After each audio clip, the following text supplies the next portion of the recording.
and she told me to turn this way. So I turned this way, take a picture. And then she told me to turn this way, and I didn't know if I should smile.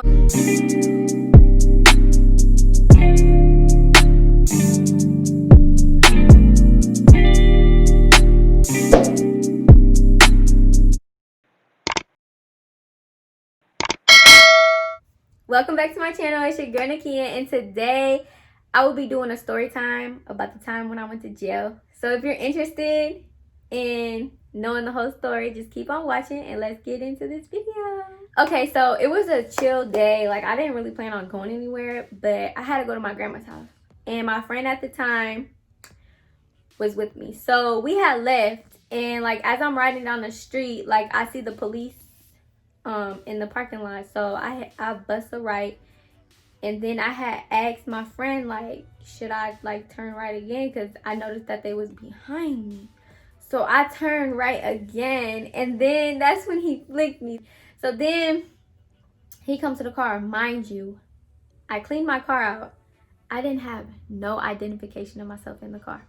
I didn't have just nothing in the car. Not even my ID, not even a piece of mail, nothing. So he asked me what my name was. I told him I didn't know how to spell my middle name, and that's when he looked at me like I was stupid, because I didn't know how to spell my middle name. So I text my friend. I'm like, hey, like, can you go to my house real quick and send me the picture of my ID and my driver's license or whatnot? And she was like, yeah. So she sent it to me, and I tell him, like, this is how you spell it. And he's like, basically keep asking me the same question, like, if you're lying to me, then basically you can get in trouble, whatnot. But I was telling the truth, like, this is how you spell my name. Why would I lie about it? So, you know, he just kept asking me. And then my friend in the passenger seat was like, sir, like, she said, like, that's her name. Like, she's not lying. So that's when he was like, all right. And, you know, he went back to the car. Then a second cop came, and I'm sitting there like, my friend in the passenger seat already knew what was about to happen. I didn't know what it meant when two police cars came. I didn't know what that meant. So then the police was in the car for a minute, and then he came back and he was like, ma'am, can you step out the car? And I'm like, why? And he was like, he had asked me again. My friend like put their hand out and was basically like saying, like, give me your phone. So I give him my phone, and then I get out the car. And then he like arrested me or whatever, and just told me I was like under arrest, whatever. So then I'm like, I didn't even do anything. Like, I was bawling because you would never expect me to go to jail. Like, I wouldn't expect myself to go to jail. So I've never experienced nothing like that. And I know a lot of people be like, you're not supposed to cry. You're not supposed to cry and show them, like, but jail ain't for me, so I'm gonna cry, like, no. So then they put me in the back of the police car.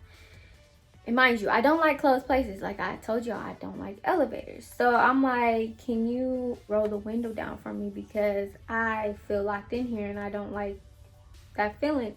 So he rolled the window down for me. It was the younger guy. The younger guy was really cool. It was a chief and a younger guy. And the chief was rude.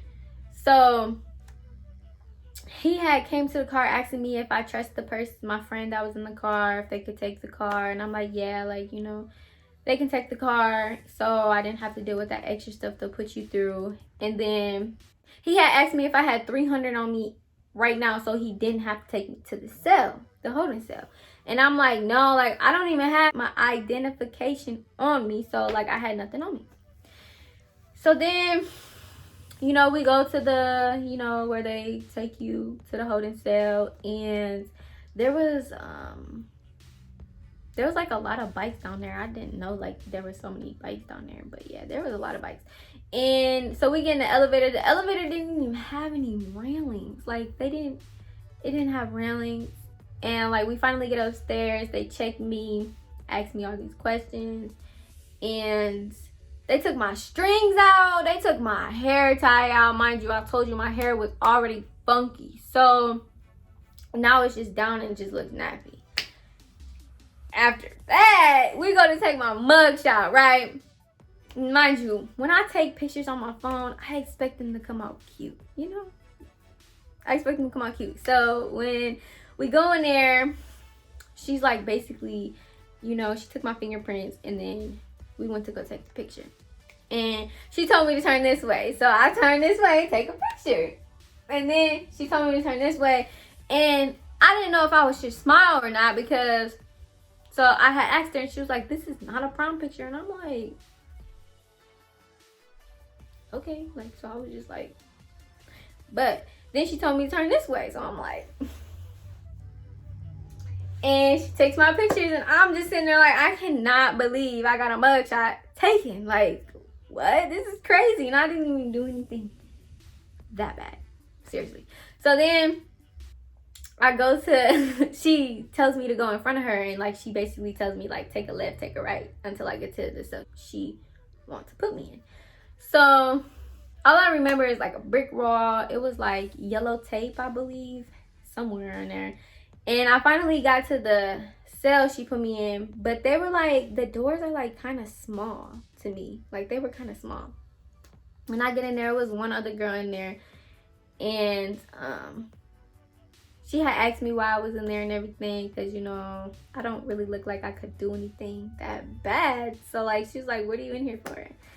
And I was like, my tickets, I believe. Like, I didn't really know. So then I'm trying to get a hold of my mom. So I go look at the payphone, and I had asked the girl, I'm like, how do you work this? Because I haven't worked in, like, a long time. And so she told me, and I'm over there, you know, calling my mom. That's the only number I remember. So I'm over there calling my mom, like, Nakia Jones, like, you know, just saying my name. And so then I'm like, dang, like, I can't call nobody. I can't get a hold of nobody. So I'm like, I'm just going to sit here. I'm like looking at the clock like, oh my God, hurry up. Like, it does not take that long to book me into this place to let these people come bomb me out. So then, I had seen the toilet and the sink, and they were connected to each other. And I'm like, I asked the girl, I'm like, so you really like use that? And she's like, yeah, if like you have to go and you're in here long enough, then you're gonna use it. And I'm like, even if there's a whole bunch of people in here? And she was like, yeah. And I'm like, like, it was just so weird. I've never seen nothing like that ever in my life, because, you know, I've never been to jail or in a holding cell. So then, you know, I'm just still sitting there, just bored out of my mind, looking at the wall, looking at the clock, listening to other people's conversation in the other cell, because there's nothing else you can do. So then the police officer just kept walking by, and she was not coming to get me. And I was just getting so like, oh my God. And I told the girl in the cell, because she was talking to me about her problems. I told the girl in the cell, I'm like, my friend got 30 minutes to come get me, or I know something, because there's no way you should leave me in here this long. So then, it wasn't even 30 minutes. Like, I don't know what it was, but it wasn't even 30 minutes. The police officer came by. She was like, I'm coming to get you. And I was like, what? I got so happy. I was standing by the door. I swear, I was standing by the door. I was happy. I was ready to get out of there. And so she got me out of there, you know, told me the way to go. And when I opened the door, I see my friend, and I was like, oh my God, good Lord Jesus. Like, I was in there for an hour and 30 minutes, and I swear it felt like the longest hour and 30 minutes of my life. Seriously. And I was like, thank God you came, because I could not be in there any longer. I couldn't do it. And then I had got home. I just sat on my bed like, dang, like I went to the holding cell. I didn't even make it to the part where you have to spend the night in there. I didn't make it to that point, or where you actually get a bed. And for you jailbirds, I don't know how y'all do it. I couldn't last. I could only imagine what people go through in there. And so, moral of the story, he pulled me over because my tags, it was past my birthday and I didn't renew my tags yet. And then my license was suspended, I believe. Yep. And then I had a warrant out for my arrest. And then I didn't pay my tickets. So it was like all of that. And I was just like, wow. this is like, it was so much, and I really learned my lesson. Like, I would never go back there again. So that was my experience the first time I've been in a holding cell. I will never make it to the other part. So yeah, I hope you guys enjoy my story, and like, comment, and subscribe to my channel if you haven't already. Make sure you subscribe, and I'll see you guys in my next video. Bye bye.